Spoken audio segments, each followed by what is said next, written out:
आजी, काय बांधतेसे? मला नको हे काही. आजी मोहीच्या गळ्यात एक दोरा बांधत होती. त्यात गणपतीचा फोटो अडकवलेला होता, पण त्याला हे सगळं आवडत नव्हतं. त्यामुळे तो आजीवर चिडचिड करत होता. पण आजी कसली ऐकते त्याचं. तिने अखेर बांधलाच त्याच्या गळ्यात तो दोरा. कशाला एवढी चिडचिड करतोस रे? गळ्यात आहे की नाही कळणारही नाही. अगं पण मी लहान आहे का आता? आणि मी ऑफिसला जातो. तिथे असे दोरे वगैरे घातलेलं पाहिलं तर चिडवतील मला. काही कोणी चिडवत नाही. शर्टच्या आत असल्यावर कशाला कोण पाहते? असू दे, तू रात्री बेरात्री कामावरून घरी येतोस. आम्हाला तुझी काळजी वाटते. तुझी नसली तरी माझी श्रद्धा आहे देवावर. काढू नकोस तो दोरा. माझी पाठ फिरल्यावर, आजीने ठणकावून सांगितलं. आजी अंधश्रद्धाळू नव्हती, पण तिची देवावर फार श्रद्धा होती. आता वय झाल्यामुळे देवाचं फार करता येत नव्हतं, पण जेवढं जमेल तितकं अगदी मनापासून करत होती. मोहितला ऑफिसवरून यायला बऱ्याचदा उशीर व्हायचा.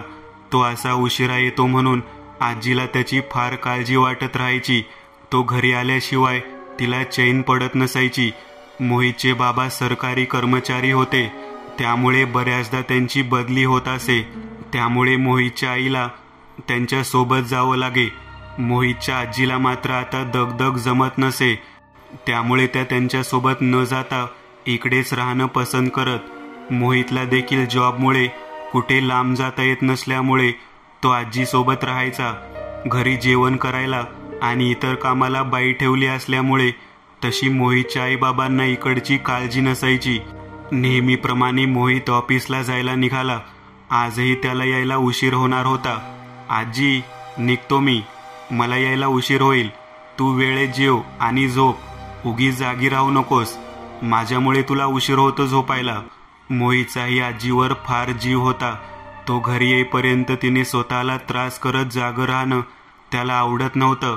म्हणून त्याला घरी यायला जेव्हा जेव्हा उशीर होणार असायचा तेव्हा तेव्हा तो आजीला वाट न पाहण्यास सांगायचा. पण आजी त्याचं काहीही ऐकायचं नाही. नाही रे, काही मला उशीर होत नाही. तुला सुखरूप घरी आलेलं पाहिलं की माझ्या जीवात जीव येतो. तू सांभाळून जा आणि सांभाळून ये. आजीने नेहमीप्रमाणे त्याला गप्प केलं. नेहमीप्रमाणे आजीनं तिचं जेवण आणि औषध वेळेत घेतलं आणि तिचं सगळं आवरून रात्री मोहितची वाट पाहत बसली. मोहितने निघताना आजीला फोन केला. आजी, मी निघतोय आता. मी माझ्या ऑफिसच्या मित्राच्या दिनेशच्या बाईकवरून घरी येतोय. तू झोप तुझं आवरून. जागरणाने तुला त्रास होतो. मला यायला उशीर होईल. माझ्याकडे चावी आहे. दरवाजा उघडायला जागी नको राहू. हो, ठीक आहे. सांभाळून ये. रात्रीचे 11:30 वाजून गेले होते. मोहितला ऑफिसमधून निघाल्यास 2-3 तास उलटून गेले होते. बाईकवरून यायला त्याला जास्तीत जास्त तासभर लागतो. असं असताना त्याला घरी यायला इतका का वेळ लागला असेल याच काळजीत आजी होती. तिने मोहितच्या मोबाईलवर फोन केला, पण बंद लागला. आता मात्र आजी पुरती घाबरली होती. बराच उशीर झाल्यामुळे मोहितला त्याच्या मित्राने घरापासून काही अंतरावर एका तिठ्याजवळ सोडलं. मोहितला या रस्त्यावरून उशिरा जाण्याची सवय असल्यामुळे त्यानेही त्याला घरापर्यंत सोडण्यास सांगितलं नाही. नक्की जाशील ना? हो रे, नको काळजी करू, मी जाईन. तुलाही घरी जायला उशीरच झाला आहे ना? मी अगदी 5 मिनिटाच्या आत पोहोचेन. तू मात्र घरी पोहोचलास की कळव. चल. मोहित दिनेश गेल्यावर तिकडून निघाला. तिठा ते घर अगदी जास्तीत जास्त 5 मिनिटाचं अंतर. तरीही मोहित घरी पोहोचला नव्हता. तो बराच वेळ चालतच होता. वाट चुकण्याचा तर प्रश्नच नव्हता. एकच तर रोड होता, तरीही तो तिथेच फिरत राहिला. मोहित घराजवळ पोहोचला, पण तो घराभोवतीच जवळपास तासभर फिरत होता. आपल्या बाबतीत काहीतरी विचित्र घडतंय हे त्याला जाणवत होतं, पण नक्की काय ते त्याच्या लक्षात येत नव्हतं. आपण केव्हापासून त्याच रोडवरून गोल फिरतोय हे त्याच्या लक्षात येऊ लागलं. त्याला दरदरून घाम फुटला. घाम पुसताना त्याचा हात गळ्यातील गणपतीच्या फोटोला लागला आणि तो भानावर आला. त्याला आतापर्यंत त्याचं घर दिसत असूनही घरात जायचा मार्ग दिसत नव्हता. तो आता दिसू लागला. तो लगेच तिकडे वळला. आता मात्र आजी खूपच घाबरली होती. मोहितने त्याच्या ऑफिसच्या काही मित्रांचे फोन नंबर घरी एका डायरीत लिहून ठेवले होते. आजीने त्यात दिनेशचा नंबर आहे का शोधलं आणि त्याला फोन केला. दिनेश, मी मोहितची आजी बोलते. हो बोला आजी. दिनेश पोहोचला ना घरी? मी त्याला फोन केलेला पण लागला नाही. त्याने तुम्हाला फोन करायला सांगितला का? उगीच तुम्हाला त्रास झाला असेल ना? अरे मोहित आलाच नाही अजून घरी, म्हणून तर तुला फोन केला. तू त्याला कुठे सोडलंस आणि किती वेळापूर्वी? आजीने कासावी सोत विचारलं. आजी, मोहित अजून नाही पोहोचला. मी त्याला तासाभरापूर्वीच तुमच्या घराजवळच्या तिठ्यावर सोडलं. तिथून तुमचं घर 5 मिनिटांवर असल्यामुळे त्याने मला तिथेच सोडायला सांगितलं. पण अजून कसा पोहोचला नाही घरी? त्याचा फोनही बंद लागतोय. ऑफिसमधून निघण्यापूर्वी तो त्याचा फोन नेहमी चार्ज करून निघतो. तसा आजही केला होता. त्यामुळे फोनची बॅटरी संपण्याचा प्रश्नच नाही.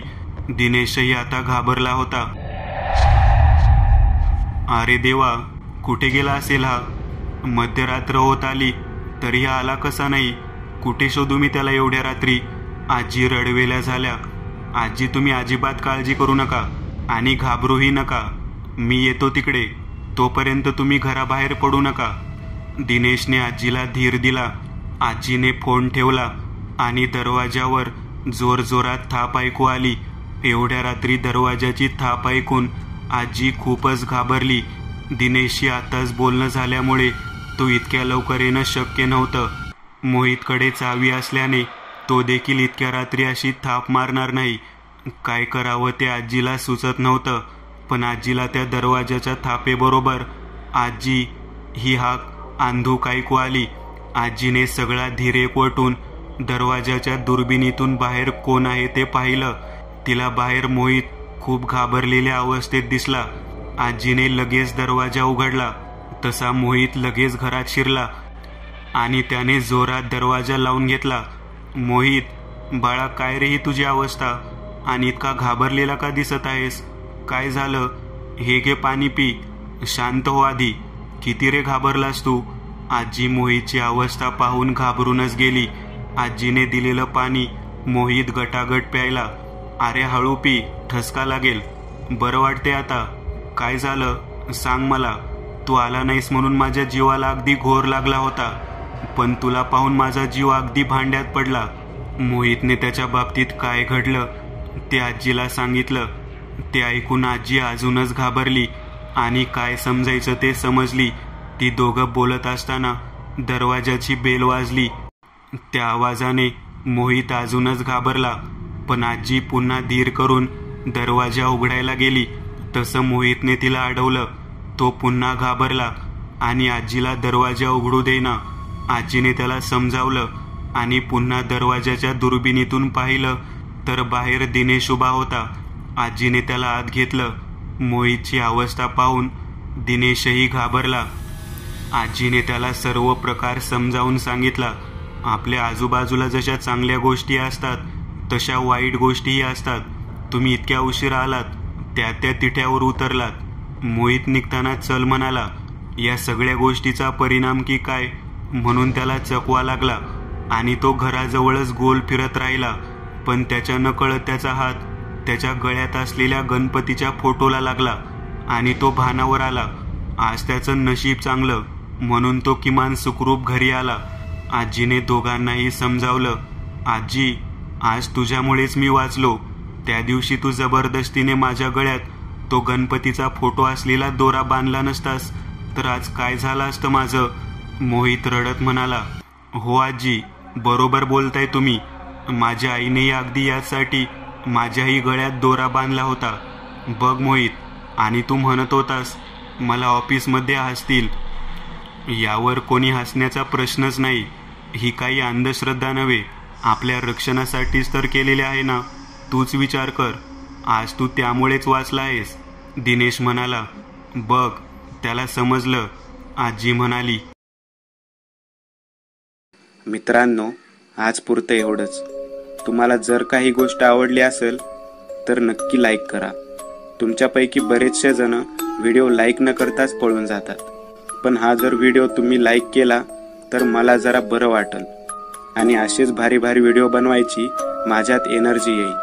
त्यामुळे नक्की लाईक करा आणि अजूनही कोणी या चॅनलला सबस्क्राईब केलेलं नसाल तर लगेच सबस्क्राईब करून टाका आणि बाजूची घंटी ती मात्र दाबायला विसरू नका. देवाची घंटी आहे ती. चला तर मग पुन्हा भेटूया अशीच एक आगळी वेगळी गोष्ट घेऊन पुढच्या